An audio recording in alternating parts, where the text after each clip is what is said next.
നാമത്തിൽ സ്വാഗതം ചെയ്യുന്നു, ക്ഷണിച്ചുകൊള്ളുന്നു. എല്ലാവരും കരങ്ങളടിച്ച് ദൈവദാസനെ മകൻ സൂക്ഷിക്കാൻ വേണ്ടി നമുക്ക് ക്ഷണിക്കാം.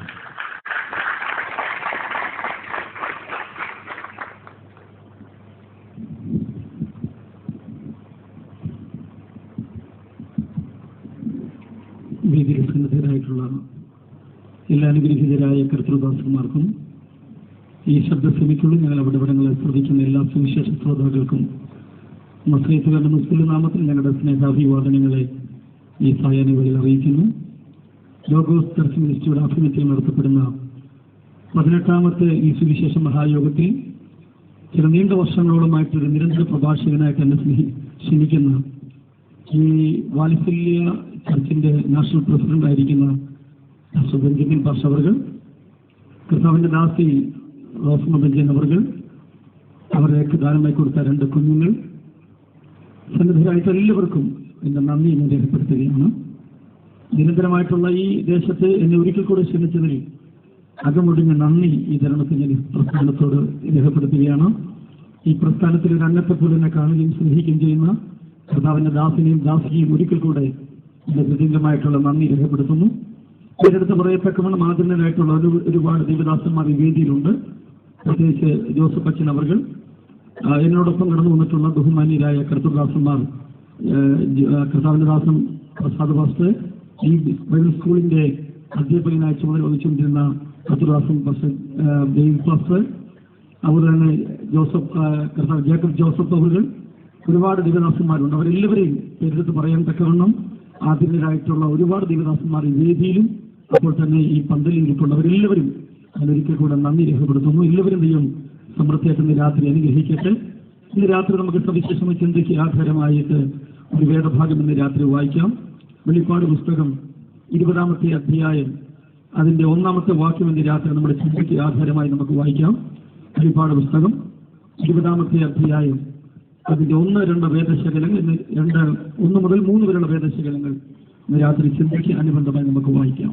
അനന്തരം ദൂതൻ അഗാധത്തിന്റെ താക്കോലും ഒരു വലിയ ചങ്ങലയും കയ്യിൽ പിടിച്ചുകൊണ്ട് സ്വർഗത്തിൽ നിന്ന് ഇറങ്ങുന്നത് ഞാൻ കണ്ടു. അവൻ പിശാചും സാത്താനും എന്നുള്ള പഴയ പാമ്പായ മഹാസർപ്പത്തെ പിടിച്ച് 1000 ആണ്ടേക്ക് ചങ്ങലയിലിട്ടു. 1000 ആണ്ട് കഴിയുവോളം ജാതികളെ വഞ്ചിക്കാതിരിപ്പാൻ അവനെ അഗാധത്തിൽ തള്ളിയിട്ട് അടച്ചുപൂട്ടുകയും മീതെ മുദ്രയിടുകയും ചെയ്തു. അതിനുശേഷം അവരെ അല്പകാലത്തേക്ക് അഴിച്ചുവിടേണ്ടതാകുന്നു. ഞാൻ ന്യായാസനങ്ങളെ കണ്ടു. വളരെ സുപരിചിതമായ ഈ വേദശകലത്തിന്റെ കർത്താവിനെ വാഴ്ത്തുകയാണ്. വേദപുസ്തകത്തിലെ അവസാനത്തെ ഗ്രന്ഥമാണല്ലോ വെളിപ്പാട് പുസ്തകം. 22 അധ്യായങ്ങൾ അറിഞ്ഞിട്ടുള്ള ഈ മകൾ ഗ്രന്ഥത്തിന്റെ ഗ്രന്ഥകാരൻ ആരാണെന്ന് നിങ്ങൾക്ക് എല്ലാവർക്കും തന്നെ സുപരിചിതമാണ്. യേശുവിന്റെ മാറോട് ചേർന്നിരുന്ന അപ്പോസ്തലനായിരിക്കുന്ന യോഹന്നാനാണ്. 96 വയസ്സ് വരുന്ന പടുവൃദ്ധനായ യോഹന്നാനെ ക്രിസ്തുവിന്റെ സാക്ഷ്യമെന്ന വചന നിമിത്തമായി പത്മോസ് എന്ന ഏകാന്ത ദ്വീപിലേക്ക് യോഹന്നാനെ നാടുകടത്തപ്പെട്ടു. AD 64 മുതൽ നമ്മൾ റോമൻ ചരിത്രം പഠിച്ചു നോക്കിയാൽ ക്രൈസ്തവ സഭ ഏറ്റവും അധികം പീഡനത്തിലൂടെ കടന്നുപോയ ഒരു കാലഘട്ടമാണ് AD 64 മുതൽ. പീഡനത്തിന്റെ പര്യായം എന്ന അപരനാമത്തിലാണ് നീറോ ചക്രവർത്തിയെ ചരിത്രകാരന്മാർ രേഖപ്പെടുത്തിയിട്ടുള്ളത്.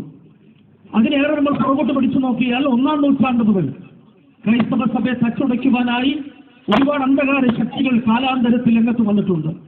പക്ഷേ ഈ പ്രതികൂലങ്ങളെല്ലാം അതിജീവിച്ചുകൊണ്ട് ദൈവസഭ മുൻപോട്ട് പോകാൻ കഴിഞ്ഞത് ക്രിസ്തുയേശുവിന്റെ രക്തത്താലുള്ള സ്ഥാപിതമായ ദൈവസഭയായതുകൊണ്ട് പാതാള ഗോകുലങ്ങൾ ഇന്നുവരെ ഈ ദൈവസഭകൾക്കെതിരെ വിജയിച്ചിട്ടില്ല എന്നോർത്ത് ഇന്ന് രാത്രി ഞാൻ ദൈവത്തിന് മഹത്വമർപ്പിക്കുകയാണ്. ദൈവസഭകൾക്ക് പോരാട്ടങ്ങളോ പ്രതിബന്ധങ്ങളോ വെല്ലുവിളികളൊന്നും അത്ര പിശരിയല്ലായിരുന്നു എന്ന് സഭാചരിത്രത്തിന്റെ ആത്മഫലങ്ങളൊക്കെ വിശകലനം ചെയ്ത പഠിച്ചു നോക്കി നമുക്ക് കാണാൻ കഴിയും. സാത്താനിക ശക്തികൾ ഒന്നിനു പുറകെ ഒന്നായിട്ട് അധികാരമില്ലാത്ത ആയുധമെടുത്തുകൊണ്ട് ഇതിനെ അറുതി വരുത്തുവാൻ അന്ധകാര ശക്തികളും ചരിത്ര നേതാക്കന്മാരും എഴുത്തുകാരും നിരീശ്വരവാദികൾ ചക്രവർത്തിമാർ രാജാക്കന്മാർ മന്ത്രി കുങ്കുമന്മാർ പട നേതാക്കന്മാർ ഒട്ടനവധി ആളുകൾ രംഗത്ത് വന്നിട്ടുണ്ട്. പക്ഷെ അവിടെ ഒന്നും ദൈവത്തിന്റെ വചനവും ദൈവത്തിന്റെ നാമത്തിനും ഇന്നുവരെ മങ്ങലേറ്റിട്ടില്ല എന്നതിനാൽ ഇന്ന് രാത്രി ഞാൻ ദൈവത്തിന് സമർപ്പിക്കുകയാണ്. ഒരു കാര്യം വളരെ വ്യക്തമായി സൂചിപ്പിക്കുന്നു. സമാപ്തിഗ്രന്ഥമായ വെളിപ്പാട് പുസ്തകം പ്രതിബന്ധങ്ങളുടെയും ഒറ്റപ്പെടലിന്റെയും നടുവിൽ ദൈവാത്മാവ് എഴുതപ്പെട്ട ഗ്രന്ഥമാണ് വെളിപ്പാട് പുസ്തകം. ഇതിന്റെ അർത്ഥതലങ്ങളിലേക്ക് ഞാൻ ആദ്യമായി ഇറങ്ങുവാൻ തക്കവണ്ണം ആഗ്രഹിക്കുന്നത് കൊണ്ട് മുഖവരകൾക്കോ ഈ പുസ്തകത്തിന്റെ പശ്ചാത്തലങ്ങൾക്കോ അധികം പ്രസക്തി ഞാൻ കൊടുക്കുന്നില്ലാത്തത് കൊണ്ട് ഞാൻ വേഗത്തിൽ തന്നെ വിഷയത്തിലേക്ക് പ്രവേശിപ്പാൻ കർത്താവിൽ ശ്രമപ്പെടുകയാണ്. കൊമിഷൻ ചക്രവർത്തി 94 യോഹന്നാനെ നാടുകടത്തപ്പെടുകയാണ്. വടക്ക് കരികടലും പടിഞ്ഞാറ് ഈജിയൻ കടലും തെക്ക് മധ്യധരണിയിൽ ആടി ചുറ്റപ്പെട്ട് കിടക്കുന്ന ദ്വീപ് സമൂഹമാണ് ചിറ്റാർസിയ. അവിടെ നിന്ന് ഏകദേശം 40 മൈൽ വടക്കു പടിഞ്ഞാറായി ദ്വീപ് സമൂഹങ്ങളിൽപ്പെട്ട ഒരു കൊച്ചു ദ്വീപാണ് പത്മോസ്. പാറക്കെട്ടുകൾ നിബിഡമാണ്, ചെങ്കുത്തു പാറകളാണ് നിബിഡവും ഒറ്റപ്പെട്ട് കിടക്കുന്ന സ്ഥലമാണല്ലോ പത്മോസ് എന്ന ദ്വീപ്. ആർത്തനാദങ്ങൾ വല്ലാതെ അലതല്ലുന്ന, ഒരിക്കൽ കൂടി ഞാൻ പറഞ്ഞാൽ ഈജിയൻ കടലിലെ തിരമാലകൾ വന്ന് ആർക്ക് അലച്ചിട്ട് പാറകളിൽ അടിക്കുന്ന പ്രതിഭാസങ്ങൾ ഏത് ഏകാന്ത തലമുറക്കാരനെയും വല്ലാതെ ഭീതി ജനിപ്പിക്കുന്ന അന്തരീക്ഷമാണ് പത്മോസിന്റെ ഏകാന്ത ദ്വീപിൽ.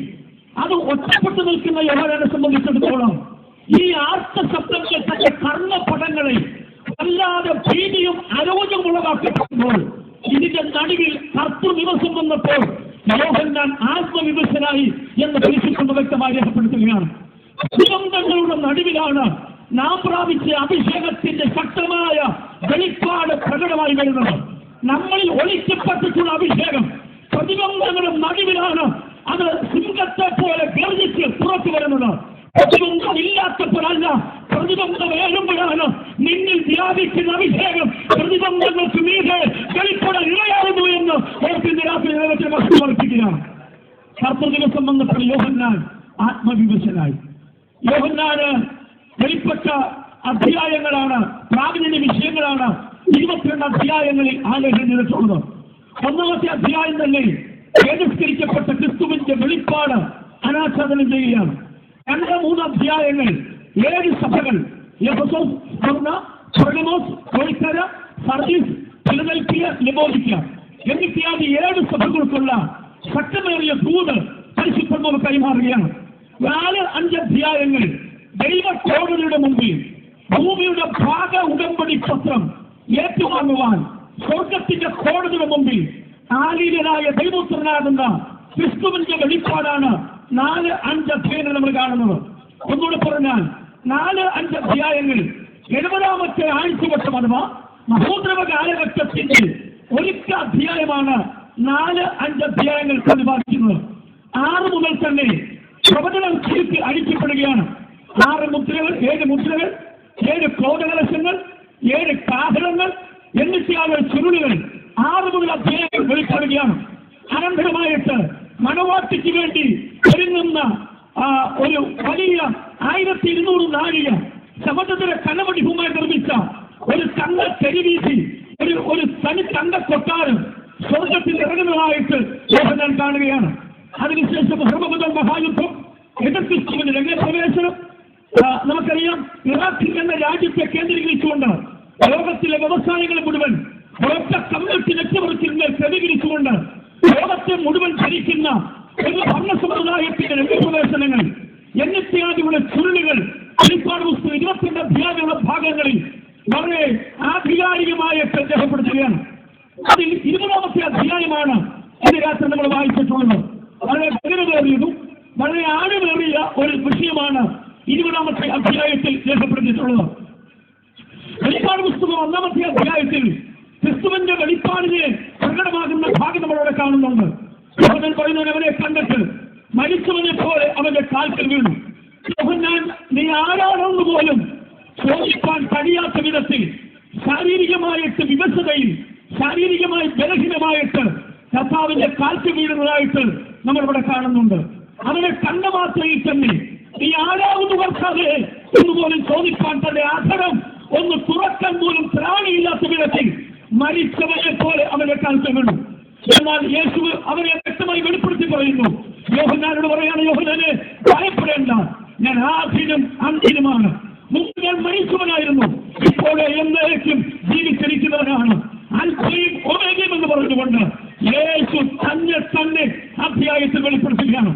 എന്നാൽ ക്രിസ്തുവിന്റെ പഠിപ്പിക്കലും ക്രിസ്തുവിന്റെ ജീവിത ശൈലിയും നോക്കിയാൽ യേശു എന്ത് പഠിപ്പിച്ചോ അത് തന്നെ ജീവിതത്തിൽ അന്വർത്ഥമാക്കിയവനാണ് നമ്മുടെ വാഴ്ത്തപ്പെട്ട കർത്താവ്. യേശു ഒരിക്കൽ പറഞ്ഞു, ഒരു സഹോദരനെ മൂട എന്നോ നിസാര എന്ന് വിളിച്ചാൽ അവൻ നിത്യ നരകത്തിന് യോഗ്യനായി മാറുകയാണ്. എന്ന് പറഞ്ഞാൽ ഒരുവനെ നിസാരം എന്ന മനസ്സിൽ ചിന്തിച്ചാൽ ഒരുവനെ നീ കൊല ചെയ്യുകയാണ്.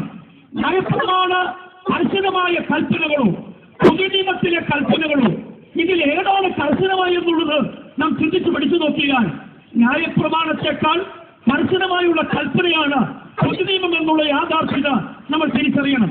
പഴയ നിയമത്തിൽ ഒരുവനെ കൊന്നെങ്കിൽ മാത്രമേ, ഒരുവനെ ആയുധം കൊണ്ട് മുറിക്കടിക്കുകയോ ആയുധം കൊണ്ട് മുറിവേൽപ്പിക്കുകയോ ചെയ്താൽ അവൻ മരിച്ചില്ലെങ്കിൽ അവൻ കൊലപാതകനാകുന്നില്ല, അവൻ കുറ്റക്കാരനാകുന്നില്ല.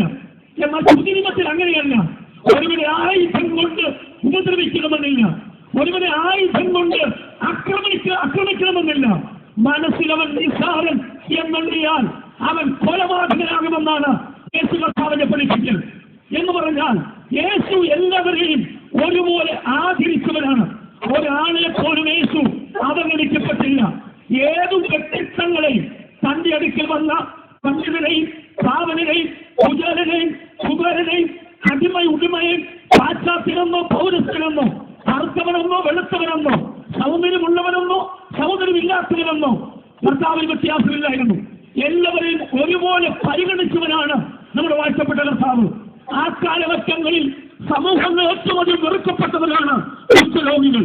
എന്നാൽ യേശു വാഴ്ത്തപ്പെട്ട കർത്താവ് കുഷ്ഠരോഗികളെ മാറോട് ചേർത്ത് പിടിച്ചവനാണ്. മോശീയ ന്യായപ്രമാണം പഠിച്ചു നോക്കിയാൽ ഒരുവൻ കുഷ്ഠരോഗി എന്ന് കണ്ടുകഴിഞ്ഞാൽ അവൻ പാളയത്തിന് പുറത്താകണം.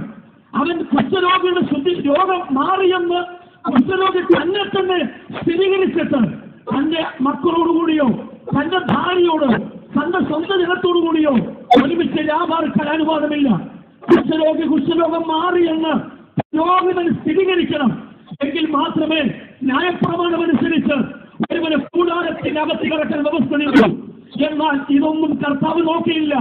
ന്യായപ്രമാണങ്ങളെ യേശു നിവർത്തീകരിക്കാൻ വന്നിട്ടുള്ളത് കൊണ്ട് സമൂഹം പരാജയപ്പെടുത്തിയ, സമൂഹം ഒറ്റപ്പെടുത്തി കളഞ്ഞ, സമൂഹം പരിഗണിക്കാതെ തള്ളിക്കളഞ്ഞവരെ യേശു കർത്താവ് മാറോട് ചേർത്ത് പിടിച്ചവനാണെന്ന് ഓർത്ത് ഇന്ന് രാത്രി നരകത്തിന് സ്വതന്ത്രം തന്നെയാണ്.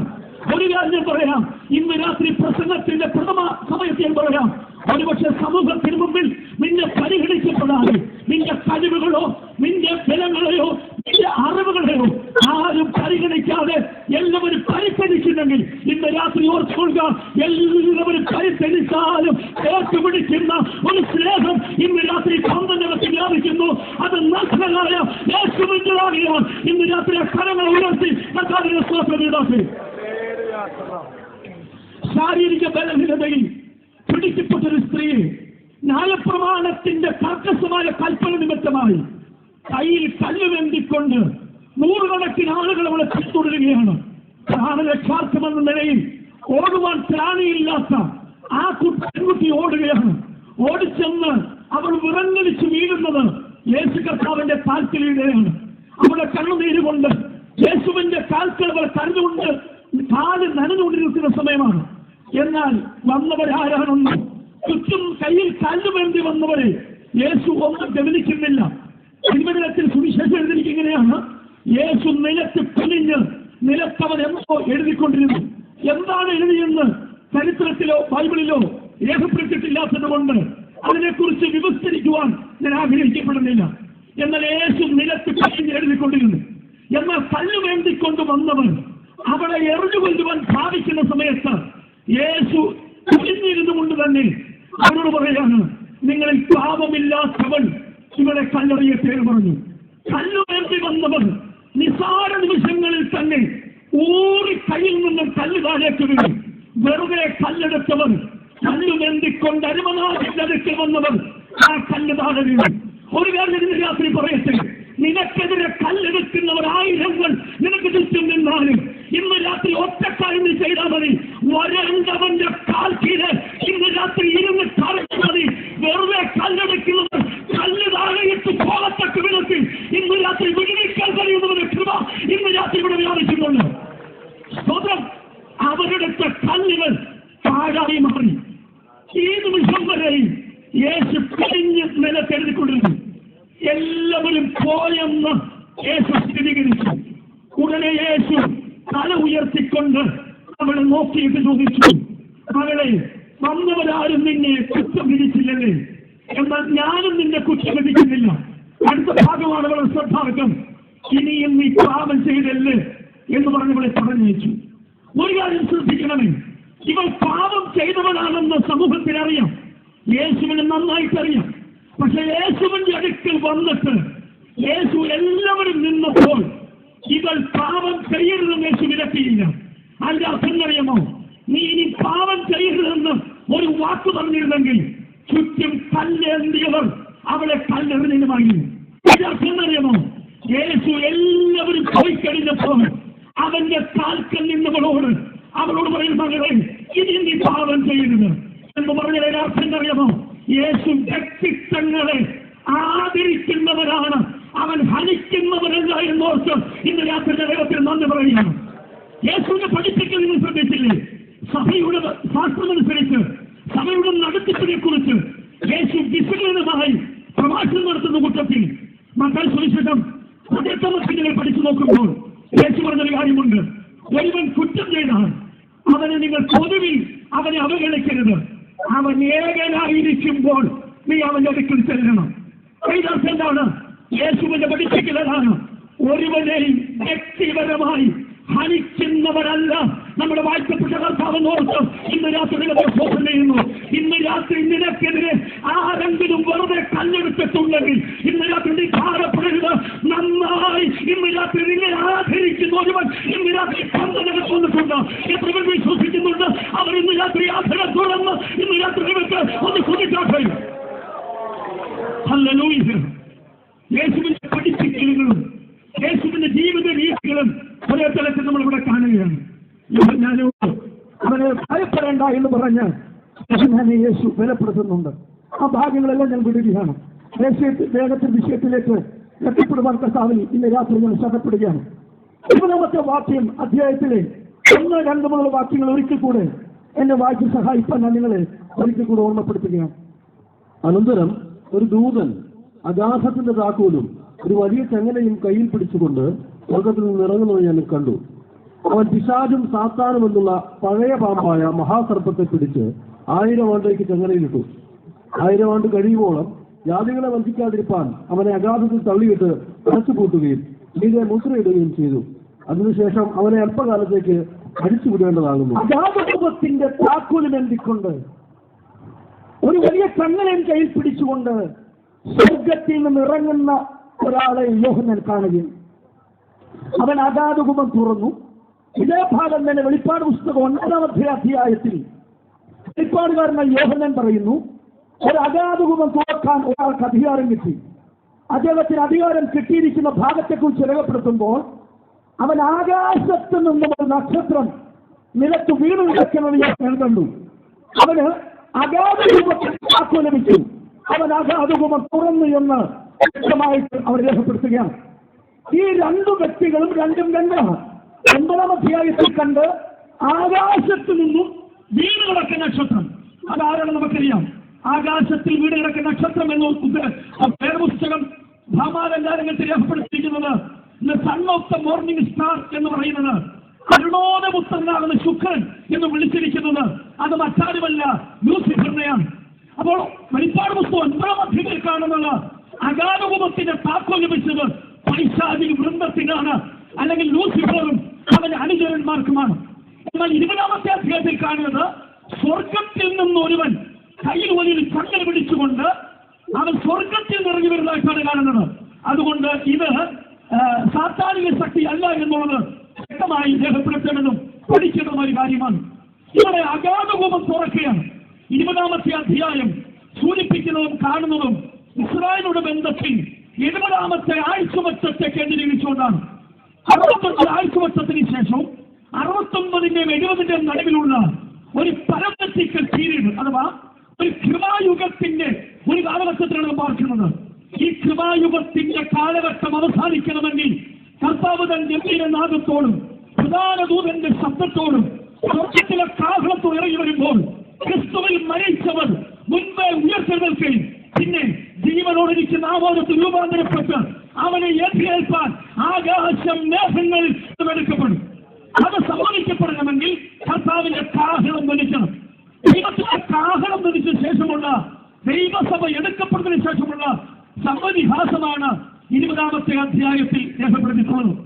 ഇവിടെ 1000 ആണ്ട് വാഴ്ച എന്ന് പറയുന്ന ദൈവത്തിന്റെ കാര്യപരിപാടി എന്ന് പറയുന്ന ഒരു സമ്പ്രദായം വേദപുസ്തകത്തിൽ വളരെ ശക്തമായി രേഖപ്പെടുത്തിയിട്ടുള്ള ഒരു ഭാഗമാണ് വെളിപ്പാട് പുസ്തകം 20-ാമത്തെ അധ്യായം. 1000 ആണ്ട് വാഴ്ച, ക്രിസ്തുവിന്റെ സാമ്രാജ്യം, ക്രിസ്തുവിന്റെ രാജ്യത്വം, നമ്മുടെ കർത്താവ് രാജ്യത്വം ഏറ്റിരിക്കുന്നുവെന്ന് 19-ാമത്തെ അധ്യായത്തിൽ വെളിപ്പാടുകൾ രേഖപ്പെടുത്തുകയാണ്. ക്രിസ്തുവിന്റെ രാജ്യത്വം, അവൻ രാജ്യത്വമേൽക്കാൻ പോവുകയാണ്. ക്രിസ്തു ഇതുവരെ തന്നെ ഭരണം ഏറ്റെടുത്തിട്ടില്ല. ഈ ലോകത്തിന്റെ ഭരണാധികാരി എന്ന് പറയുന്നത് ഈ ലോകത്തിന്റെ ദൈവമാകുന്ന പൈശാചികതയിലാണ്. എന്നാൽ ക്രിസ്തു തന്റെ രാജ്യത്വം ഏറ്റെടുക്കേണ്ട സമയം അടുത്തിരിക്കുന്നു. അതിനുവേണ്ടി നോക്കി പാർക്കുന്നവരാണ് കൃപ പ്രാപിച്ച ദൈവമക്കളാകുന്ന നാം ഓരോരുത്തരും ഓർത്തുകൊണ്ട് ഇന്ന് രാത്രി കരങ്ങളെ ഉയർത്തിക്കൊണ്ട് ദൈവത്തിന് സ്തോത്രമില്ലാതെ ക്രിസ്തു തന്റെ രാജ്യത്വം ഭൂമിയിൽ സ്ഥാപിക്കാൻ പോവുകയാണ്. ആ രാജ്യത്തിന്റെ 1000 ആണ്ട് 1000 വർഷം യേശു ഈ ലോകത്തിൽ ഭരിക്കാൻ പോവുകയാണ്. നമുക്കറിയാം, ഏകദേശം 600-ൽ പരം നാട്ടുരാജാക്കന്മാരെ ഭരിക്കപ്പെട്ട ഒരു സാമ്രാജ്യമാണല്ലോ നമ്മുടെ ഇന്ത്യ മഹാരാജ്യം. ഒരുപാട് നാട്ടുരാജാക്കന്മാരും ഒരുപാട് രാജാക്കന്മാരും ഒരുപാട് ചക്രവർത്തിമാരും ഒരുപാട് ഏകാധിപത്യ ഭരണത്തോടുകൂടി ലോകത്തെ ഭരിച്ച ഒട്ടനവധി ഏകാധിപത്യം നടത്തിയവരൊക്കെ ഈ ലോകത്തെ തിരിഞ്ഞും മറിഞ്ഞും ഭരിച്ചവരാണ് ഈ ലോകത്തിലുള്ള ഭരണാധികാരികളെല്ലാം തന്നെ. അവരാരും തന്നെ ഒരു 100 വർഷം ഈ ലോകത്തെ ഭരിച്ചിട്ടില്ല. കേവലം വിരളിലെണ്ണാൻ 25, 30, അതിനപ്പുറം 40, അതിനപ്പുറമായി ആരും തന്നെ ഈ ലോകത്തിൽ ഭരിച്ചിട്ടില്ല. അവരുടെയൊക്കെ ഭരണകാലഘട്ടങ്ങൾ വിരളിൽ എണ്ണിയെടുക്കാമെന്ന കാലഘട്ടം മാത്രമേ അവർ ഈ ലോകത്തെ ഭരിച്ചിട്ടുള്ളൂ. എന്നാൽ ഒരു രാജാവ് ഈ ഭൂമിയിൽ നീതിയോടെ വാഴാൻ പോവുകയാണ്. അവന്റെ ഭരണത്തിന്റെ ആയുസ്സിനെ കുറിച്ച് ബൈബിൾ പറയുന്നത് അവൻ 1000 ആണ്ട് ഈ ലോകത്തെ വാഴാൻ പോവുകയാണ്. സ്തോത്രം. ഇവിടുത്തെ നാം വോട്ട് ചെയ്താൽ ഒരു ഭരണാധികാരി ഏറെക്കുറെ വന്നാൽ 5 വർഷം അദ്ദേഹം അതിനുശേഷം വീണ്ടും തെരഞ്ഞെടുപ്പിനെ നേരിടണം. എന്നാൽ ഒരു വോട്ടിന്റെ പുസ്തകമില്ലാതെ ഒരു ഭരണാധികാരികൾക്കും അവന്റെ സാമ്രാജ്യത്തെ തകർക്കാൻ കഴിയാതെ ഒരു ലോകത്തെ ഈ ലോകത്തെ 1000 വർഷം ഭരിക്കാൻ പോകുന്ന ഒരു ഭരണാധികാരി കർത്താവായ യേശു ക്രിസ്തുവാകിയാൽ ഇന്ന് രാത്രി ദൈവത്തെ സ്തോത്രിക്കുകയാണ്. അവന്റെ ഭരണത്തിന്റെ അടിസ്ഥാനം എന്ന് പറയുന്നത് നീതിയോടുള്ള ഭരണമാണ്. നീതിയോട് ഭരിക്കുന്ന ഒരു രാജാവ് ഈ ലോകത്തെ ഭരിക്കാൻ പോവുകയാണ്. ബൈബിൾ പഠിച്ചു നോക്കിയാൽ 1000 ആണ്ട് ഭരിക്കുന്ന ഒരു രാജാവ് രംഗത്ത് വരും. എന്നാൽ 1000 ആണ്ട് വാഴ്ച ഇല്ലെന്ന് ശഠിക്കുന്ന ഒരു കൂട്ടം ആളുകളുണ്ട്. ഇന്ന് 1000 ആണ്ട് വാഴ്ച ഭൂമിയിൽ നടക്കുകയാണെന്ന് പഠിപ്പിക്കുന്ന ഒരു പറ്റം ഭരണ പഠിപ്പിക്കലുണ്ട്. നമുക്കറിയാം, കുസ്തുന്തീനോസിന്റെ കാലഘട്ടം മുതൽ തന്നെ ഈ 1000 ആണ്ട് വാഴ്ച സമാരംഭിച്ചു എന്ന് പഠിപ്പിക്കുന്ന ഒരു കൂട്ടം പഠിപ്പിക്കൽ ഈ ലോകത്തിലുണ്ട്. നമുക്കറിയാം, അവർ ശഠിക്കുന്നത് എന്തിനാണെന്നുള്ളത് നമുക്കറിയാം. കുസ്തുന്തീനോസ് റോമാ സാമ്രാജ്യം ഭരിച്ചുകൊണ്ടിരിക്കുന്ന കാലഘട്ടങ്ങളിൽ അദ്ദേഹം ക്രിസ്തീയ മാർഗം സ്വീകരിച്ചു. ആ കാലഘട്ടത്തിൽ നമുക്കറിയാം 1-ാം നൂറ്റാണ്ട് മുതൽ ദൈവസഭ കടന്നുപോയ പ്രതിബന്ധങ്ങൾ എത്ര ഭീകരമായിരുന്നു എന്നുള്ളത് വേദപുസ്തകം പഠിച്ചപ്പോൾ കാണാൻ കഴിയും. അപ്പോൾ കുസ്തുന്തീനോസിന്റെ ഭരണകാലം വന്നപ്പോൾ എല്ലാവർക്കും ക്രിസ്തുമാർഗം സ്വീകരിക്കാൻ ഒരു അനുവാദം കൊടുത്തു. ക്രിസ്തുമാർഗം സ്വീകരിക്കുന്നവർക്ക് ഉന്നതമായ ജോലി, ഉന്നതമായ സ്ഥാനമാനങ്ങൾ, എല്ലാ അനുവാദങ്ങളും കൊടുത്തു. ആ നിലവാരം വന്നുകഴിഞ്ഞപ്പോൾ ഒരു സമർത്ഥമായ സ്വാതന്ത്ര്യം ക്രൈസ്തവ സഭയ്ക്ക് ഈ ലോകത്തിലുണ്ടായി. അത് കണ്ടുകൊണ്ട് ആളുകൾ പറഞ്ഞു, ക്രിസ്തുവിന്റെ 1000 ആണ്ട് വാഴ്ച തീർത്തും സമാധാനമായിട്ടുള്ള ഭരണമാണ്. അതുകൊണ്ട് ജനം പറയുകയാണ്, ഒരുപക്ഷം പണ്ഡിതന്മാർ പറഞ്ഞു 1000 ആണ്ട് വാഴ്ച കുസ്തുന്തീനോസിന്റെ കാലഘട്ടം മുതൽ തുടങ്ങി എന്ന് പറഞ്ഞ് ഒരുപക്ഷം പഠിപ്പിക്കലുമുണ്ട്. എന്നാൽ വേദപുസ്തകം പഠിച്ചു നോക്കിയാൽ നമുക്കറിയാം, 1000 ആണ്ട് വാഴ്ചയിൽ പൈശാച് എന്ന് പറയുന്ന ഒരു പ്രതിയോഗി ഈ ലോകത്തിൽ കാണില്ല. അവനെ 1000 വർഷത്തേക്ക് അവനെ അഗാധകൂപത്തിൽ കൂട്ടിയിടുമെന്ന് വിശുദ്ധ ബൈബിൾ വ്യക്തമായി നമ്മെ പഠിപ്പിക്കുന്നത് കൊണ്ട് ഈ പഠിപ്പിക്കുന്നത് പറയാം. പിന്നെ എവിടും നമുക്ക് പോരാട്ടമുണ്ടാകുന്നത് ഒരു കാര്യം വളരെ വ്യക്തമാണ്. ദൈവസഭ ഇവിടുന്ന് എടുക്കപ്പെട്ടതിന് ശേഷം 7 വർഷം ദൈവസഭ സ്വർഗത്തിലെ മധ്യാകാശത്തിൽ പ്രതിഫല വിഭജനം കഴിഞ്ഞ് പിന്നീട് ഭൂമി സ്ഥാപിതമാകുന്നതാണ് 1000 ആണ്ട് വാഴ്ച എന്ന് പറയുന്നത്. അത് സമാരംഭിക്കപ്പെടുവാൻ നടക്കപ്പെടണമെങ്കിൽ ദൈവസഭ 7 വർഷത്തേക്ക് മധ്യാകാശത്തിൽ എടുക്കപ്പെടണം. ദൈവസഭ എടുക്കപ്പെട്ടിട്ടില്ല എന്ന് തിരിച്ചറി ബോധമുള്ള എത്രവർ ഇതിനകത്തുണ്ട്. അവരെ കരങ്ങൾ ഉയർത്തിക്കൊണ്ട് ഇന്ന് രാത്രി ദൈവത്തിന്റെ സ്തോത്രം വിതാക്കി ദൈവസഭ എടുക്കപ്പെട്ടതിന് ശേഷമായി ഭൂമിയിൽ 1000 വർഷം ഈ ലോകത്തിൽ യേശുക്രിസ്തു ഭരണം സ്ഥാപിക്കപ്പെടും. ആ നടക്കപ്പെടുന്ന ഭരണ സമ്പ്രദായത്തിൽ 4 കൂട്ടം ആളുകൾ ഈ 1000 ആണ്ട് വാഴ്ചയിൽ നമ്മുടെ കർത്താവിനെ കൂടെ കാണും. 1 അപ്പോസ്തലന്മാരാണ്, 2 പുതിയ നിയമ വിശ്വാസികളാണ്, 3 പഴയ നിയമ വിശ്വാസികൾ, 4ാമതായി കാണുന്ന വെളിപ്പാട് പുസ്തകം 7-ാം അധ്യായം പഠിക്കുമ്പോൾ രക്തസാക്ഷികളായി മാറിയ ഒരു കൂട്ടം ജനത. ഈ 4 കൂട്ടം ആളുകളാണ് 1000 ആണ്ട് വാഴ്ചയിൽ നമ്മുടെ വാഴ്ത്തപ്പെട്ട കർത്താവിനോടൊപ്പം കാണുന്നതായി ജീവനം പിടിക്കുമ്പോൾ നമുക്ക് കാണാൻ കഴിയുന്നുണ്ട്. 1ാമതായി കാണുന്നത് അപ്പോസ്തലന്മാരാണ്. നമുക്ക് നോക്കിക്കാം മത്തായിയുടെ സുവിശേഷം 19-ാമത്തെ അധ്യായം അതിന്റെ 28-ാമത്തെ വാക്യം ഒരാളുടെ ശബ്ദം ഉയർത്തി വായിച്ച് സഹായിച്ചാൽ.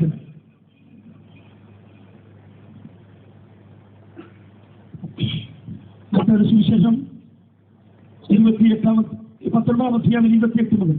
എന്നെ അനുഗമിച്ചിരിക്കുന്ന നിങ്ങൾ പുനർജനനത്തിൽ മനുഷ്യപുത്രൻ തന്റെ മഹത്വത്തിന്റെ സിംഹാസനത്തിൽ ഇരിക്കുമ്പോൾ നിങ്ങളും 12 സിംഹാസനത്തിൽ ഇരുന്ന് ഇസ്രായേൽ ഗോത്രം 12-ലും ന്യായം വിധിക്കും എന്ന് ഞാൻ സത്യമായിട്ട് നിങ്ങളോട് പറയുന്നു. അപ്പോസ്തലന്മാരുടെ യേശുക്രിസ്തുവിനോട് ഒപ്പം നടന്ന യേശു തിരഞ്ഞെടുത്ത അപ്പോസ്തലന്മാർ ഈ 1000 ആണ്ട് വാഴ്ചയിൽ നമ്മുടെ വാഴ്ചപ്പെട്ട കർത്താവിനോടൊപ്പം ഉണ്ടാകും. ഭരണത്തിൽ ഇടപെടുവാനായിട്ട് കാണും. ചില വാക്കുകൾ എന്നെ വായിച്ച് സഹായിച്ചിട്ട് ഈ വിഷയത്തിന്റെ ആഴങ്ങളിലേക്ക് ഞാൻ പ്രവേശിപ്പാൻ ആഗ്രഹിക്കുകയാണ്. ലൂക്കോസിന്റെ സുവിശേഷം 22-ാമത്തെ അധ്യായം അതിന് 28 മുതൽ 30 വരെയുള്ള ഭാഗങ്ങളുടെ എന്നെ വായിച്ച് സഹായിക്കാൻ ഓർമ്മപ്പെടുത്തുകയാണ്. നിങ്ങളാകുന്നു എന്റെ പരീക്ഷകളിൽ എന്നോടുകൂടെ നിലനിന്നവർ. എന്റെ പിതാവ് എനിക്ക് രാജ്യം നിയമിച്ചു തന്നതുപോലെ ഞാൻ നിങ്ങൾക്കും നിയമിച്ചു തരുന്നു. നിങ്ങൾ എന്റെ രാജ്യത്തിൽ എന്റെ മേശയിൽ തിന്നുകുടിക്കുകയും സിംഹാസനങ്ങളിൽ ഇരുന്ന് ഇസ്രായേൽ ഗോത്രം 12 ന്യായം വിധിക്കുകയും ചെയ്യും. ഈ അപ്പോസ്തലന്മാർ 12 പേർ വാഴ്ത്തപ്പെട്ട കർത്താവിന്റെ 1000 ആണ്ട് വാഴ്ചയിൽ യേശുവിനോടൊപ്പം ഈ ലോകത്തെ ഭരിക്കാൻ തെരഞ്ഞെടുക്കപ്പെട്ട പ്രഥമമായി കാണുന്നത് ഈ 12 അപ്പോസ്തലന്മാരാണ്. എന്താണ് അവരുടെ പ്രത്യേകതയെ കുറിച്ച് ബൈബിൾ പറയുന്നത്? യേശുവിന്റെ പരീക്ഷണ കാലഘട്ടങ്ങളിൽ യേശുവിനോടൊപ്പം നിന്നവരെല്ലാം അവനെ വിട്ട് ഓടി മാറിപ്പോയപ്പോൾ പ്രതിബന്ധങ്ങളുടെ നടുവിൽ അവനോടൊപ്പം പിടിച്ചു നിന്നവർ ഈ 12 അപ്പോസ്തലന്മാരാണ്. യേശുവിന്റെ 33 വർഷത്തെ ശുശ്രൂഷ കാലഘട്ടങ്ങളിൽ അവസാനത്തെ 3 വർഷത്തെ പഠന കാലഘട്ടം പഠിച്ചു നോക്കിയാൽ നമ്മൾ വളരെ വ്യക്തമായി കാണാൻ കഴിയുന്ന ഒരു വലിയ ഭാഗം അവിടെയുണ്ട്. യേശുവിന്റെ ശുശ്രൂഷയിൽ തടിച്ചുകൂട്ടിയ ഭൂരിപക്ഷം ആളുകളും അത്ഭുതം കാണാൻ വേണ്ടി കൂടിയ ആളുകളാണ്. യേശു ചെയ്യുന്ന അത്ഭുതങ്ങൾ കാണുവാൻ ഒരുപറ്റം ആളുകൾ സൗഖ്യം പ്രാപിച്ചാൽ, ഒരുപറ്റം ആളുകൾ അപ്പം ഭക്ഷിപ്പാൻ, ഒരുപറ്റം ആളുകൾ യേശുവിനെ കുറ്റപ്പെടുത്തുവാൻ പല സ്വഭാവത്തിൽ വന്ന ആളുകളുണ്ട്. യേശു തിരിഞ്ഞു പറഞ്ഞു, അവരെല്ലാം എന്നെ വിട്ടുപോയി, എന്നാൽ നിങ്ങൾക്കും എന്നെ വിട്ടു പോകാമെന്ന് പറഞ്ഞപ്പോൾ പത്രോസ് എന്താണ് പറഞ്ഞത്? ഗുരുവേ, നിത്യജീവന്റെ തിരുമൊഴി നിന്റെ അധരത്തിലുണ്ട്, പിന്നെ നിന്നെ വിട്ട് ഞങ്ങൾ എവിടെ പോകും? ഇന്ന് രാത്രി പ്രതിബന്ധങ്ങളുടെ നടുവിൽ അവനോടൊപ്പം നിൽക്കുന്നവരെ അവർ രാജത്വം പ്രാപിച്ചു വരുമ്പോൾ നിന്നെ കൈവിടുന്നവരല്ല എന്ന് ഓർത്ത് ഇന്ന് രാത്രി ഞാൻ ദൈവത്തെ സ്തോത്രിക്കുകയാണ്. നമുക്കറിയാം, പഴയ നിയമത്തിൽ കണ്ടുവരുമ്പോൾ യോശുവയോടൊപ്പം കാണുന്ന ഒരുപറ്റം ജനതയെ കാണുന്നുണ്ട്. കനാൻ ദേശം, വാഗ്ദത്തം ചെയ്ത കനാൻ ദേശം ഒറ്റുനോക്കുവാനായി 12 ഗോത്രത്തിൽ നിന്നും പ്രമുഖന്മാരെ തെരഞ്ഞെടുത്ത് വാഗ്ദത്ത കനാൻ ദേശത്തിലേക്ക് അയക്കുകയാണ്. അവർ 12 പേർ പോയിട്ട് മടങ്ങി വരികയാണ്. മടങ്ങി വന്ന കൂട്ടത്തിൽ 10 പേർ ഒഴികെ 10 പേർ എല്ലാവരും അവിടെ വാഗ്ദത്ത കനാൻ ദേശത്ത് നോക്കിക്കൊണ്ട് തിരിഞ്ഞു വന്ന് അവരെ കുറ്റപ്പെടുത്തി സംസാരിക്കുകയാണ്. ദൈവത്തെ പിന്തുണച്ച് ഈ ജനങ്ങളുടെ മനസ്സിനെ ഉരുകുമാറ് ഭീകരമായ വാർത്ത പരത്തി. എന്നാൽ 2 പേർ മോശയോട് ചേർന്ന് നിന്നു. അവരാരായിരുന്നു? കാലേബും യോശുവയുമായിരുന്നു. ഈ കാലഘട്ടം വന്നപ്പോൾ 20 പഠിച്ച് നമുക്ക് കാണാൻ കഴിയുന്നുണ്ട്. ഈ 2 പേരെ സ്വർഗം ആദരിച്ചതായി കാണുന്നു. യോശുവയെ മോശയുടെ പിൻഗാമിയാക്കി മാറ്റിയപ്പോൾ നമുക്ക് വായിക്കുന്നു, മരണം വരെ നമുക്കറിയാം കാലേബിന്റെ മേൽ മോശയുടെ നിന്നും പകരുന്ന അഭിഷേകത്തിന്റെ ശക്തി ചോർന്നു പോകുന്നതായിട്ട് തിരുവചനത്തിൽ നമ്മൾ വായിക്കുന്നില്ല. ഒരു കാര്യം വളരെ വ്യക്തമാണ്, പ്രതിബന്ധങ്ങളേറുമ്പോൾ ദൈവത്തെ ഇട്ടെറിഞ്ഞു പോകുന്നവന് അവനോടൊപ്പം വസിക്കാൻ കഴിയുകയില്ല. കഷ്ടതയിൽ അവനോടൊപ്പം നിൽക്കുന്ന തിരുവനാമത്തിൽ ദൈവമക്കൾ എത്ര പേരകത്തിരിക്കുന്നു. അവൻ അധരം തുറന്ന് ഇന്ന് രാത്രി ദൈവത്തെ സ്തുതിച്ചോട്ടെ. പത്രോസിനെ കുറിച്ച് കർത്താവ് എന്താ പറഞ്ഞത്? ഗോതമ്പ് മണി പോലെ നിന്നെ പാറ്റാൻ സാത്താൻ എന്നോട് അവകാശം ചോദിച്ചു, എന്നാൽ നിന്റെ വിശ്വാസം പോയി പോകുമെന്ന് തിരിച്ചറിഞ്ഞിട്ട് യേശു അതിന് സമ്മതിച്ചില്ല. ഒരു കാര്യം വളരെ വ്യക്തമാണ്, പിടിച്ചു നിൽക്കുന്നു എന്ന് തോന്നുന്നെങ്കിൽ നിന്റെ ബലം കൊണ്ട് നിന്നതല്ല, വീഴാതെ അവന്റെ മഹിമാസനത്തിൽ നിന്നെ കളങ്കമറ്റവനായി നിർത്തിയത് ദൈവത്തിന്റെ കൃപയാണ്. നിനക്കെതിരെ പോരാടിയ ശക്തികൾ, നിന്റെ അഭിഷേകത്തിന് എതിരെ നിന്ന ശക്തികൾ വലിച്ചതേറിയതും പലതേറിയുമായിരുന്നു. എന്നാൽ അവന്റെ കൃപയാൽ നിന്നെ പിടിച്ചു നിർത്തിയ ദൈവത്തിന്റെ വിശ്വസ്തത എത്ര പേർക്ക് ഇന്ന് രാത്രി ആ ഘരം തുറന്ന് നിങ്ങൾക്ക് സ്തുതിക്കാൻ കഴിയും? സ്തോത്രം, സ്തോത്രം, സ്തോത്രം. ഹല്ലേലൂയ. പ്രതിബന്ധങ്ങളുടെ നടുവിൽ അവരോടൊപ്പം നിന്നവൻ. വാസ്തവം പറഞ്ഞ കർത്താവ് പറഞ്ഞ എന്താണ്? എന്റെ പരീക്ഷണ സമയത്ത് എന്നോടൊപ്പം നിന്നവരാണ് നിങ്ങൾ. വാസ്തവത്തിൽ പത്രോസ് പരീക്ഷണ കാലഘട്ടത്തിൽ അവനെ തള്ളിപ്പറഞ്ഞതല്ലേ? അവൻ എന്നെ അറിയുന്നില്ലെന്ന് ആണയിടാനും പ്രാഗുവാനും തുടങ്ങിയില്ലേ? എന്നാൽ പത്രോസിനെ കുറിച്ച് വാസ്തവമായി കർത്താവ് അവന്റെ ആ ഏറ്റുപറച്ചിലൂടെ അവനെ മടക്കിക്കൊണ്ടുവന്നു. അക്കാലം കഴിഞ്ഞ ശേഷം യേശു കർത്താവ് ശീമോൻ അടുക്കലെന്ന് ചോദിക്കുന്നു, ബർയോനെ ശീമോനെ, നീ ഇവരിൽ അധികമായിട്ട് എന്നെ സ്നേഹിക്കുന്നു? ഉടനെ പത്രോസ് പറഞ്ഞു, ഉപകർത്താവേ, എനിക്ക് നിന്നോട് പ്രിയമുണ്ട്. ഉടനെ അടുത്ത ചോദ്യം, ബർയോനെ ശീമോനെ, നീ ഇവരിൽ അധികമായിട്ട് നീ എന്നെ സ്നേഹിക്കുന്നുണ്ടോ? വീണ്ടും പത്രോസ് പറഞ്ഞു, ഉപകർത്താവേ, എനിക്ക് നിന്നോട് പ്രിയമുണ്ട്. മൂന്നാമത്തെ ഒരു ചോദ്യം 2 വർഷം ചോദിച്ചതുപോലല്ല. മൂന്നാമത്തെ ചോദ്യം ചാട്ടൂടി ഹൃദയത്തിൽ തറയ്ക്കുന്ന പോലെ അവന്റെ ഹൃദയത്തിലേക്ക് ഒരു കുറ്റബോധം ഉളവാക്കുന്ന ചോദ്യമാണ്. വാസ്തവമായും നീ ഇവരിൽ അധികമായിട്ട് എന്നെ സ്നേഹിക്കുന്നു? ഈ ചോദ്യം കേട്ടപ്പോൾ പത്രോസ് അവന്റെ മുമ്പിൽ പൊട്ടിക്കരഞ്ഞു പറഞ്ഞു, ഗുരുവേ, യജമാനനെ നീ അറിയുന്നു എന്ന് പറഞ്ഞാൽ കരഞ്ഞ് തിരുവചനത്തിൽ വായിക്കുകയാണ്. എന്താണ് 3 പ്രാവശ്യം പത്രോസിനെ കുറിച്ച് കർത്താവ് ആണയിട്ട് ചോദിച്ചത്? 3 വർഷം അവനെ തള്ളിപ്പറഞ്ഞു. എന്താണ് സൂചിപ്പിക്കുന്നത്? ജീവിതത്തിൽ പ്രതിബന്ധമേറിയപ്പോൾ, പ്രതീക്ഷിച്ചതുപോലെ കാര്യങ്ങളൊക്കെ നടക്കാതെ വന്നപ്പോൾ കൂടെ നിന്നവരൊക്കെ കാലുമാറി നിന്നിൽ നിന്ന് അകന്നു പോലെ പോലെ വാക്തത്വം പലപ്പോഴും കാത്തിരുന്നിട്ട് കിട്ടാൻ പലപ്പോഴും വൈകിയപ്പോൾ മനസ്സുകൊണ്ട് പലവട്ടം നീ അവരുടെ പുറപ്പെടുത്തും തള്ളിക്കളയാതെ പത്രോസിനെ ചേർത്ത് കൊണ്ടതുപോലെ പലവട്ടം ചേർത്ത് ദൈവകൃപയ്ക്കായി ഇന്ന് രാത്രി ഞങ്ങളുടെ ശ്രദ്ധിക്കുകയാണ്. എത്ര വട്ടം ഒരുപക്ഷെ ആരും കേട്ടില്ലെന്നുള്ളതാണ്. പത്രോസ് പക്ഷേ നിഷ്കളങ്കനായതുകൊണ്ട് ഹൃദയത്തിൽ തള്ളിപ്പറയാതെ അവൻ ഉച്ചത്തിൽ അവരെ തള്ളിപ്പറഞ്ഞു. എന്നാൽ ഇവിടെ ഇരിക്കുന്ന നമ്മളൊക്കെ എത്ര വട്ടം ഹൃദയം കൊണ്ട് അവരെ തള്ളിപ്പറഞ്ഞിട്ടുണ്ട്. സഹനശക്തി പലപ്പോഴും നഷ്ടപ്പെട്ടപ്പോൾ, നേരിടുന്ന പ്രശ്നങ്ങളുടെ ഭീകരത പലപ്പോഴും നിനക്ക് താങ്ങാൻ വയ്യാതെ വന്നപ്പോൾ, പലപ്പോഴും പ്രതിസന്ധികൾ നിന്റെ അഭിഷേകത്തെ പലപ്പോഴും ഒതുക്കിയപ്പോൾ എത്ര വട്ടം നീ അവനോട് പ്രവർത്തിച്ചിട്ടുണ്ട്. എന്നാൽ അവന്റെ രക്തത്താൽ നിന്നെ ശുദ്ധീകരിച്ച ദൈവവിശ്വസ്തതയ്ക്കാൽ ആ ധനത്തെ തുറന്ന് എത്ര പേർക്ക് ഇന്ന് രാത്രി അവർ സ്തോത്രം ചെയ്യാൻ കഴിയും? ഒരു വക്കീലിനെ പോലെ പിതാവിന്റെ മഹിമാസനത്തിൽ നിന്നുകൊണ്ട് നിനക്ക് വേണ്ടി വാദിച്ചതുകൊണ്ട് നിന്നെ പലപ്പോഴും പോരാടാൻ വന്ന ശക്തികൾ നിന്റെ അകത്തിൽ അടുത്താണ്. നിന്നെ അകറ്റിയ ദൈവകൃപയ്ക്കായി ഇന്ന് രാത്രി ദൈവത്തിന് സ്തോത്രം ചെയ്യുകയാണ്. നിന്റെ തലമുറക്കെതിരെ പിശാച് എണ്ണിവച്ച ശവപ്പെട്ടികൾ ഇന്നും അത് ശൂന്യമായി കിടക്കുകയാണ്. എന്നാൽ ശവക്കുഴിക്കകത്താക്കുമെന്ന് പറഞ്ഞ് നിനക്കെതിരെ വെല്ലുവിളിച്ച വെല്ലുവിളികൾ നിന്നെ പരസ്യക്കോലമാക്കാൻ നിനക്കെതിരെ കാറ്റുകൾ ചെയ്യുന്ന വ്യാപാര ശക്തികൾ ഇന്ന് രാത്രി പരിശുദ്ധാത്മാവ് ഉദച്ചുകളെ രാത്രിക്കായി ദൈവത്തെ സ്തുതിക്കുകയാണ്. വിശ്വസിക്കുന്നവർ ഇന്ന് രാത്രി അതിനെ തുറന്ന് ദൈവത്തെ സ്തുതിക്കാതെ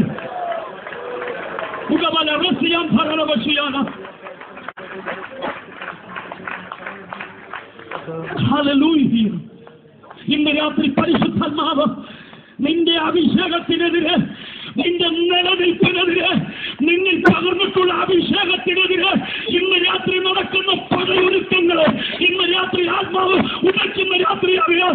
ഇന്ന് രാത്രി ജനത്തെ സുരക്ഷിക്കാതെ ഒരു പ്രത്യേക അഭിഷേകം ഇന്ന് രാത്രി നിങ്ങൾ കാണാൻ പോവുകയാണ്. നിന്നെ പുറത്തു കൊണ്ടുവരാൻ ദൈവം ഒരുക്കിയ പദ്ധതിയെ ഇന്ന് രാത്രി ആത്മാവ് ഉടയ്ക്കുന്ന രാത്രിയാണ്. എത്ര പേർ വിശ്വസിക്കുന്നു? ആരും മൗനമായിരിക്കരുത്. ശക്തിയോടെ ദൈവം തുറന്ന് ദൈവത്തെ സ്തുതിച്ചാട്ടെ. കൃപ പ്രാപിച്ചവന്റെ യാത്ര ഇന്ന് രാത്രി മൗനമായിരിക്കരുത്. Glory glory glory glory. ശക്തിയോടെ ഒതുക്കലുകൾ നിന്നെ തടയുന്ന പരിഗണിക്കാതെ ദൈവം നമ്മുടെ കൃപത്വത്തോടെ നിങ്ങൾ പരിഗണിക്കാതെ പുറകോട്ട് വലിക്കുന്നതിലെ വ്യാപാരങ്ങൾ ഇന്ന് രാത്രി പരിശുദ്ധാത്മാവ് ഉടച്ചു തുടങ്ങി, കെട്ട് പൊട്ടി തുടങ്ങിയിട്ടുണ്ട്. ഹല്ലേലൂയ. അഭിഷേകം ഒതുക്കി വെക്കരുത്. ഇന്ന് രാത്രി പകർച്ച, ഇന്ന് രാത്രി നിങ്ങൾ സ്വർഗം പകരാൻ പോവുകയാണ്. നിന്റെ തലയ്ക്ക് മീതെ സ്വർഗം ഇന്ന് രാത്രി തുറന്നിട്ടുണ്ട്. ഒരാത്മാവിന്റെ പകർച്ച ഇന്ന് രാത്രി നിന്റെ ശരീരത്തിലേക്ക് ആത്മാവ് അയച്ചു തുടങ്ങിയിട്ടുണ്ട്.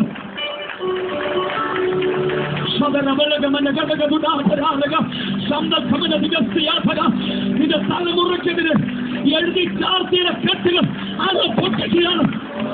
തലമുറ ഭാവിയെ ഒരു തുലാസിൽ കൊണ്ട് നിന്റെ മുമ്പിൽ നിർത്തിയിട്ട് നോക്കി നോക്കി വില പറയുന്ന ചില സാത്താനി എഴുത്തുകൾ, ചില സാത്താനി ഗന്ധനകൾ ഇന്ന് രാത്രി അത് ഒഴിച്ചു കളയാണ്.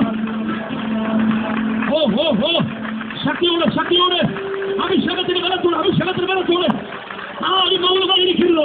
ഇന്ന് രാത്രി നിന്റെ ഒരു പകർച്ച. ആമേൻ ആമേൻ ആമേൻ ആമേൻ. Glory glory glory glory.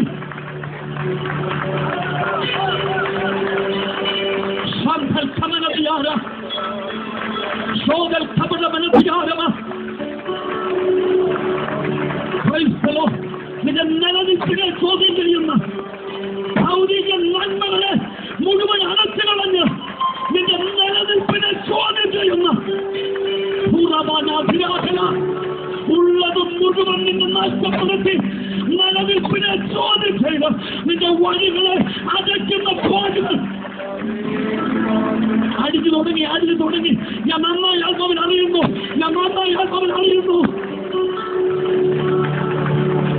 സ്തോത്രം. റോഡിൽ സംഭവനടിയൊക്കെ ഒരു മനുഷ്യനല്ല നിന്നെ അഭിഷേകം ചെയ്തത്, ഒരു മനുഷ്യനല്ല നിന്നെ വിളിച്ചത്, ഒരു സ്ഥാപനമല്ല നിന്നെ വിളിച്ചത്.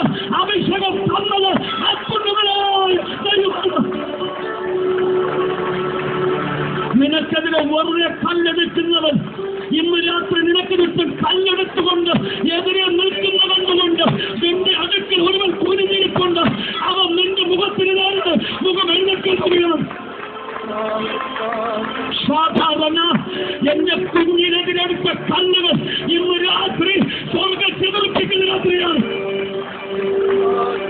ഗ്ലോറി. അതിനെ മടക്കി വെക്കരുത്. ഇന്ന് രാത്രി പുറത്തുക. നിനക്ക് നിർണ്ണയിക്കാനാവാത്ത, നിന്റെ പരിമണിക്കക ഒതുങ്ങാനാവാത്ത ഒരു അഭിഷേകം നിനക്ക് ഇത് നൽകിയിട്ടുണ്ട്.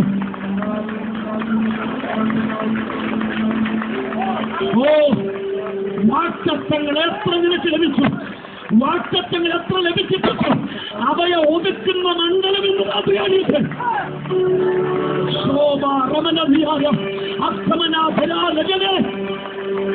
ശക്തിയോടെ അഭിഷേകത്തോടെ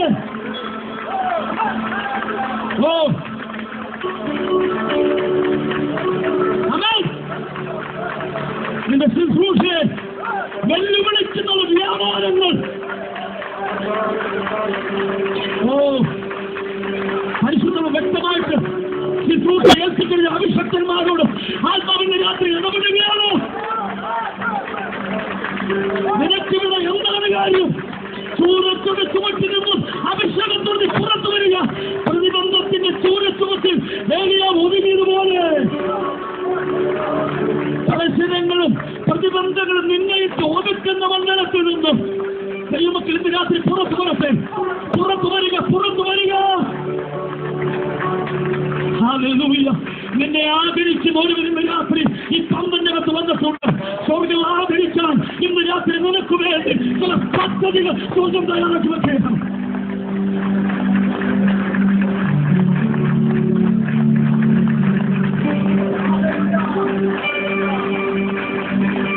Hallelujah. Praise the Lord. യേശുവിന്റെ പരീക്ഷണ കാലഘട്ടങ്ങളിൽ അവനോടൊപ്പം നിന്നത് 12 അപ്പോസ്തലന്മാരാണ്.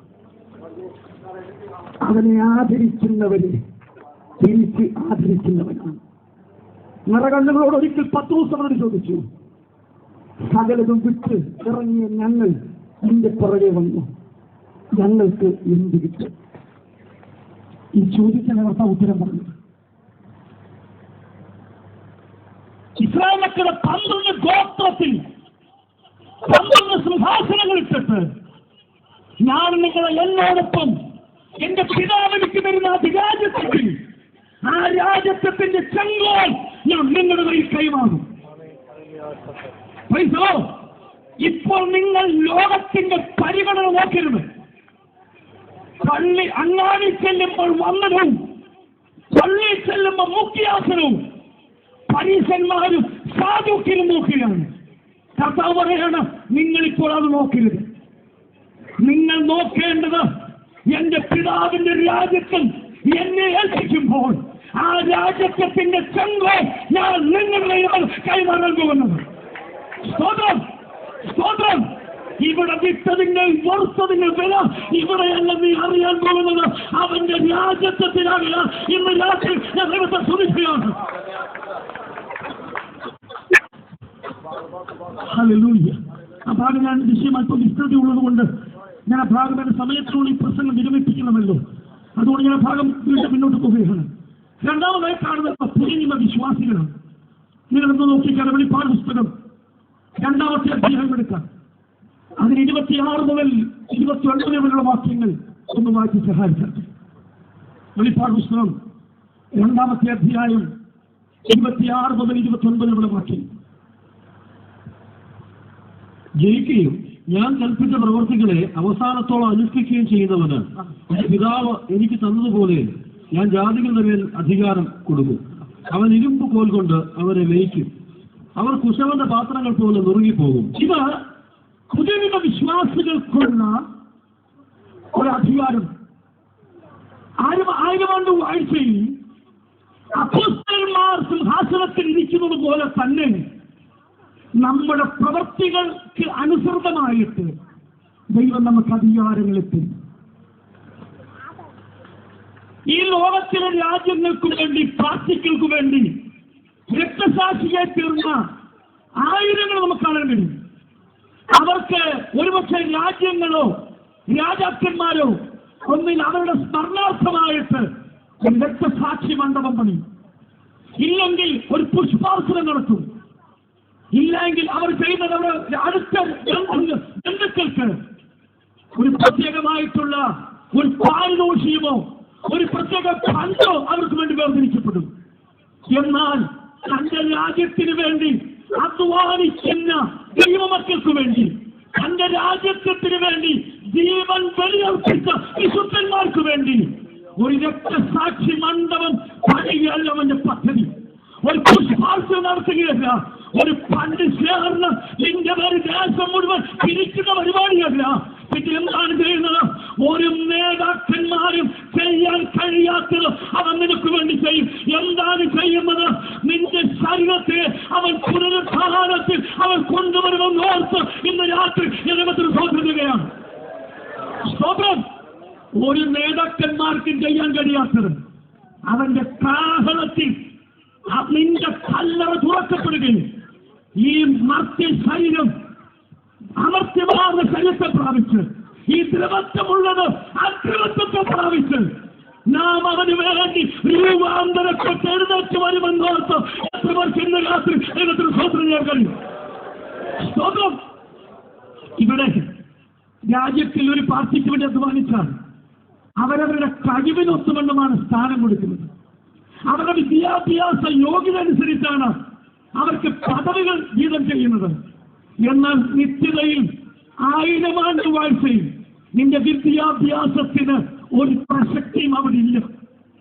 നിന്റെ കഴിവുകൾക്ക് ഒരു പ്രസക്തിയും അവിടെ ഇല്ല. നിന്റെ പുറമെ സൗന്ദര്യം നോക്കി നിന്നെ മാനിക്കുന്നവരുണ്ടാകാം. എന്നാൽ അവിടെ സൗന്ദര്യം നോക്കിയല്ല നിന്നെ വിലയിടുന്നത്. ഇവിടെ നീ അവന് വേണ്ടി എന്ത് ചെലവഴിച്ചു, നീ ഇവിടെ അവന് വേണ്ടി നീ എന്ത് പ്രവർത്തിച്ചു, അതിനാണ് അവിടെ മാന്യത.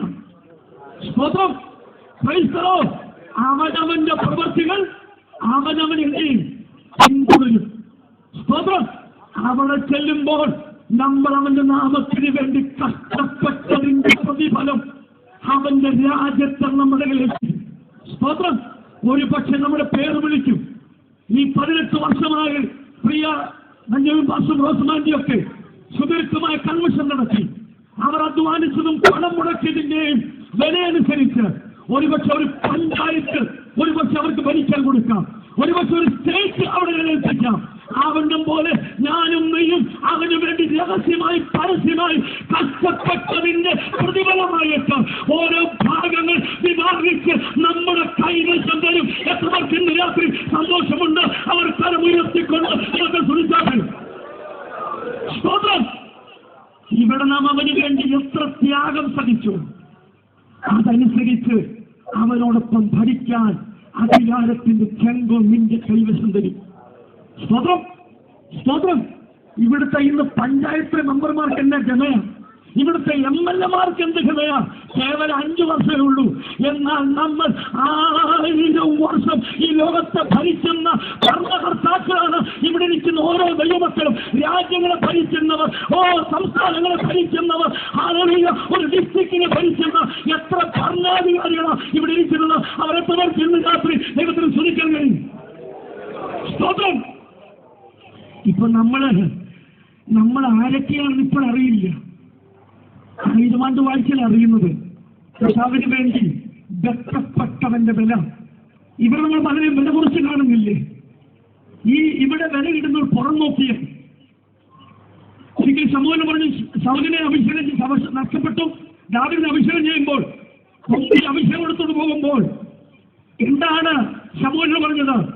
നീ സൗലിനെ പോലെ നീ നോക്കരുത്, നീ പുറമെ ഉള്ളത് നോക്കരുത്, ഞാൻ ഹൃദയങ്ങളെ അറിയുന്നവനാണ്. സ്തോത്രം. ഒരുപക്ഷെ സ്ഥാനമാനങ്ങളൊക്കെ നിനക്ക് ലോകം നിഷേധിക്കപ്പെട്ട് നിന്റെ കഴിവിനെ നോക്കി നിന്റെ സ്ഥാനമാനങ്ങളെ ഒതുക്കിയവരോടുണ്ടാകാം. എന്നൊരു കാര്യം പരിശുദ്ധാത്മാവ് ഇന്ന് രാത്രി വ്യക്തമായി പറയുന്നു.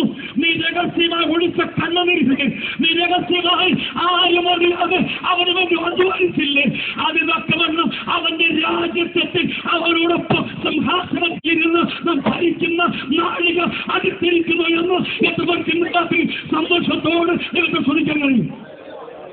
സ്തോത്രം. റോമന്റെ ഭരണ സമ്പ്രദായം പഠിച്ചു നോക്കിയാൽ റോമ സാമ്രാജ്യം എന്ന് പറയുന്നത് പല രാജ്യങ്ങളുടെ സമ്മിശ്രമാണ്.